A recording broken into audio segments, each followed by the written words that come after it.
कितना फिर welcome to my channel vibing Sharma ji. और इसी के साथ आज का सफर भी हमारा शुरू हो चला है। क्यों? अब बातें ऐसी है कि बहुत इंपॉर्टेंट है आपको इस वेब सीरीज के बारे में सतर्क करना, क्योंकि ये क्या बकवास है।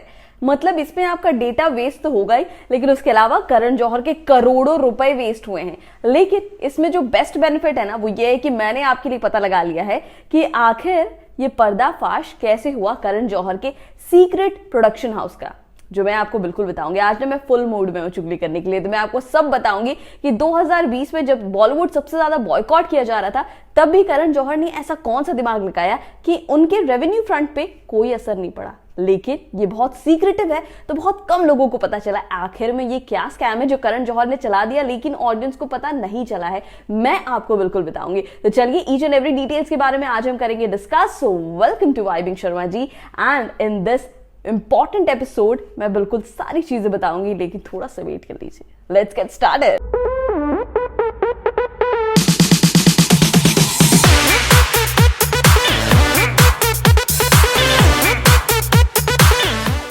तो चलिए मैं आपको बताती हूँ ये इंपॉर्टेंट वेब सीरीज कौन सा है जिसमें सिर्फ अगर आप देखते हैं तो आपका सिर्फ लॉस है, वेस्टेज है एंड बहुत सारा मेस्ड अप थिंग्स है। तो सबसे पहले मैं आपको बता दूं कि ये वेब सीरीज कौन सा है जिसमें सीक्रेटिवली बहुत सारी चीजें चल रही है जो आपको जानना जरूरी है। वो है the fabulous lives of Bollywood vibes. अब आपको बता दूं इसका दूसरा सीजन भी आ गया, लेकिन लोगों को पता नहीं चला। अब आई रियली डोंट नो ये कौन से ऑडियंस को केटर करने के लिए बनाया गया है जिन्होंने इंजॉय किया है। वैसे बातें करें इस वेब सीरीज के बारे में ना, जो सबसे इंपॉर्टेंट बात है कि इस वेब सीरीज में बहुत सारे लोगों ने ये ध्यान दिया कि ये जो वेब सीरीज है इसका जो प्रोडक्शन हाउस है एक्चुअल में वो एक सीक्रेटिव प्रोडक्शन हाउस है जो कि करण जौहर चला रहे हैं। अब बात करें कि fabulous lives of Bollywood vibes को बनाने का क्या पॉइंट था, आखिर क्या पॉइंट था, क्यों आपने लिया सीमा, नीलम, इसके अलावा महीप कपूर, उसके अलावा भावना पांडे, क्यों?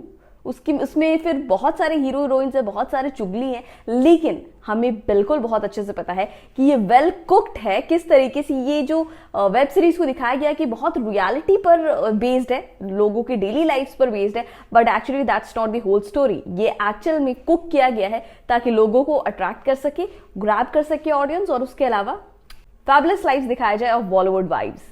अब जैसे कि आपको पता है कि बॉलीवुड में कभी भी कोई भी चीजें होती है ना, तो ओरिजिनल, यार मेरे को लास्ट याद नहीं है कि कब कुछ ऐसा हुआ था जो ओरिजिनल कंटेंट है बॉलीवुड का।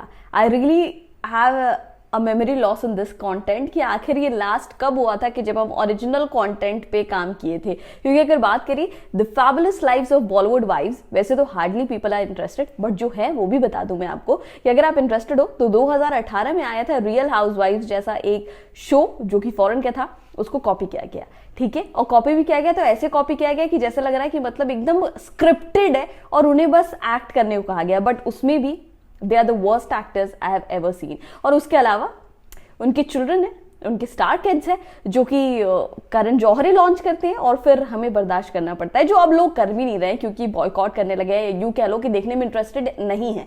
But apart from all the controversies, जो मेरे ध्यान में बात आई और मैंने सोचा आपको बता दूं, क्योंकि इसका कहीं ना कहीं कनेक्शन बिल्कुल 2020 से है। 2020 के मिड, जहां पर लोग बॉयकॉट करने लगे थे बॉलीवुड की बहुत सारी मूवीज को, बहुत सारी सीरीज को, reason being good content and उसके अलावा नेपोटिज्म जो कि एकदम पीक पर था। अब करण जौहर की प्लॉटिंग पे आते हैं। करण जौहर ने उस वक्त सोचा कि अब मेरे प्रोडक्शन हाउस जो धर्मा प्रोडक्शन हाउस है उसके बारे में बहुत सी हेल्दी बातें नहीं चल रही है, तो हो सकता है कि इस प्रोडक्शन हाउस से रिलीज किए गए जितने भी OTT प्लेटफॉर्म्स पे सीरीज है या फिर मूवीज है वो बहुत कम लोग देखें। नाउ बात करें तो करण जौहर बहुत अच्छे से अवेयर थे कि इसके कॉन्सिक्वेंसेस क्या हो सकते हैं। अब क्यों? क्योंकि मिड 2020 के बारे में बात करी तो जब हमने एक बहुत ही फैबुलस स्टार को खोया था, हमारा फेवरेट सुशांत सिंह राजपूत। जब 15 जून को ये चीजें हुई थी, 14 और 15 जून सबके लाइफ के लिए बहुत इंपॉर्टेंट डे रहा है, क्योंकि तब से बॉलीवुड का 360 एंगल में कायाकल्प हो गया है। लोग अवेयर हो गए about nepotism, about the toxicity जो बॉलीवुड में है, उसके अलावा जितनी भी प्लानिंग प्लॉटिंग्स चलती है सबके बारे में। तो ये आप कह सकते हो डायरेक्टली और indirectly it is all connected to Sushant Singh Rajput case. अब बातें करते हैं 2020 के पीक में, जब करण जौहर को यह पता चला कि मूवीज लोग बॉयकॉट कर सकते हैं, या यूं कह लो कि लोग देखने नहीं जाएंगे, इंटरेस्टेड नहीं होंगे। बट आज का जो सिनेरियो है 2022 का, किसी ने ये अंदाजा नहीं लगाया था बॉलीवुड में कि इस कॉन्सिक्वेंसेस तक भी पहुंच सकता है, जब लोग फ्लॉप करा देंगे बिग बजट फिल्म। उसी दिन उसी साल करण जौहर ने 3 एजेंसीज ओपन किए, Dharmatic entertainment, Dharma 2.0 and Dharma corner store agency. अब ये तीनों ओपन हुआ था ताकि कोई भी धर्मा प्रोडक्शन के रेवेन्यू में साइड इफेक्ट्स ना आए कॉन्सिक्वेंसेस के, जो 2020 में नेपोटिज्म एंड बाकी टॉक्सिसिटी की वजह से चल रहा था, जिसकी वजह से लोग अवेयर हो गए थे कि बॉलीवुड में क्या चल रहा है। फिर करण जौहर ने क्या किया ये बताती हूँ। ऐसा अंदाजा लगाया जा सकता है कि द धर्माटिक प्रोडक्शंस का फिर क्या हुआ कि शुरुआत हुआ, डेब्यू प्रोडक्शन स्टार्ट हुए और उसके बाद नेटफ्लिक्स के साथ मिलकर को प्रोडक्शंस में बहुत सारे डील साइन हुए एक्सक्लूसिवली, जिसमें ये कहा गया कि इस OTT प्लेटफॉर्म पर ओरिजिनल्स जितना भी प्रोडक्शन हाउस से जा रहा है करण जौहर का वो अपलोड होगा। इसके बाद जो पहला डेब्यूटेंट प्रोडक्शन हाउस से प्रोड्यूस किया गया था वो है गिल्टी, जिसमें कियारा अडवाणी को लिया गया था, और यही धर्माटिक प्रोडक्शंस है जिसमें बहुत सारे सेलिब्रिटीज ने कम बैक लिया। अब बात करें माधुरी दीक्षित के बारे में द फेम के साथ, तो बिल्कुल इसी प्रोडक्शन हाउस ने उसे प्रोड्यूस किया था। उसके अलावा गिल्टी, जिसमें कियारा अडवाणी का पहला प्रोजेक्ट था जो कि करण जौहर के द्वारा मिला था उन्हें, तो बिल्कुल वो रिजेक्ट कर नहीं सकती थी। और उसके अलावा इस प्रोडक्शन हाउस का डेब्यू प्रोडक्शंस था तो बहुत ज्यादा प्रेशर था, लेकिन काफी अच्छा कर गया। उसके अलावा अजीब दास था जिसमें शॉर्ट स्टोरीज आए, वो भी इसी एजेंसी ने, इसी प्रोडक्शन हाउस ने प्रोड्यूस किया था। फिर फोर्थली मीनाक्षी सुंदरेश्वर, जो कि आया था मूवी, जिसमें बहुत लोगों ने एंजॉय किया था कि जिस तरीके से उसमें एक ऑर्गेनिक स्टोरी दिखाई। और fifth fabulous lives of Bollywood wives बिल्कुल से प्रोड्यूस हुआ था धर्माटिक एंटरटेनमेंट के अंडर। और उसके बाद जितने भी आप कॉफी विद करण के एपिसोड्स देख रहे हो, ये भी धर्माटिक एंटरटेनमेंट ही हैंडल कर रहा है। अब लोग जो है ना इतना ज्यादा अवेयर हो गए हैं about each and every details कि किस तरीके से कौन सा कंटेंट देखना है, कौन सा कंटेंट नहीं देखना है। उसमें बिल्कुल ये भी ध्यान दे रहे हैं कि वो कौन से प्रोडक्शन हाउस का है, जिसमें जो करण जौहर है वो काफी आगे चल रहे हैं, क्योंकि उन्होंने 3 प्रोडक्शन हाउसेस ऑलरेडी खोल रखे हैं ताकि उनका कोई भी बॉयकॉट नहीं कर सके।